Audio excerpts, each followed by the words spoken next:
नमस्कार मित्रांनो, बाळासाहेब पवार बोलत आहे. मित्रांनो, नोकरी करा, व्यवसाय करा, कितीही कष्ट करून, कितीही बिझनेस उद्योगधंदे करून पैसे कमवा.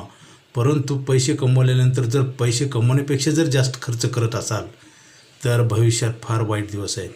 किंवा काही लोक बचत करतात परंतु चुकीच्या ठिकाणी जर बचत करत असाल तर तरी पण आपल्याला प्रॉब्लेम येणार. जर ह्याचं उदाहरण पाहायचं असेल तर तुम्ही आश्रमामध्ये जावा.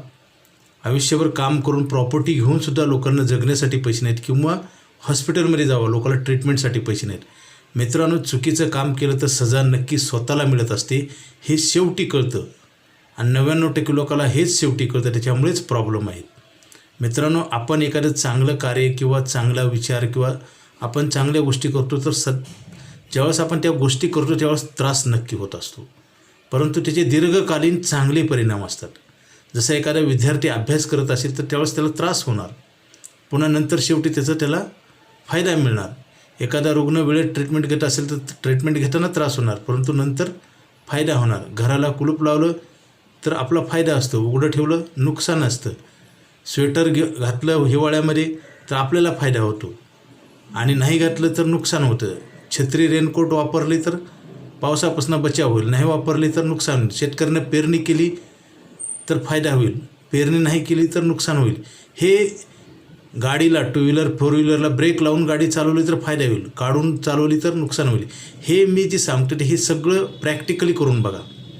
आता कित्येक लोक भरपूर पैसे कमवतात पण काही बचत पण करतात, पण चुकीच्या ठिकाणी. मग त्यांना बँका, पतपेढ्या, फसवणूक झाल्यानंतर लक्षात येतं. असं नेहमी घडत असतं, पेपरला बातम्या येतात बघा, आजूबाजूला पाहतो. मग हे जे घोटाळे होतात ना, घोटाळ्याकडे लक्ष न दिल्यामुळे घोटाळा आपण त्याच्यात क्रश होतो, आपण त्याच्यात सफर होतो.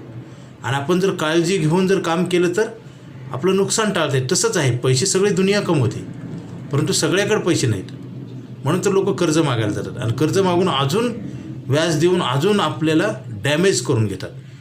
मित्रांनो, सत्य मार्गाने गेलात तर शेवटी तुम्हाला चांगले दिवस येणार, तुम्हाला फायदा पण होणार आणि तुमचं नाव लौकिक होणार, म्हणजे तुम्हाला प्रसिद्धी मिळणार, आपली किंमत वाढेल. चुकीच्या मार्गाने गेलं तर सुरुवातीला फायदा होईल, नंतर नुकसान होईल. जसं आता आपल्या महाराष्ट्रामध्ये मोठेगावकर हे प्रकरण बघा किंवा खरात बघा. सुरुवातीला ह्यांचे दिवस कसे होते, ह्यांची व्हिडिओ जुने बघा तुम्ही, आणि आज काय परिस्थिती आहे.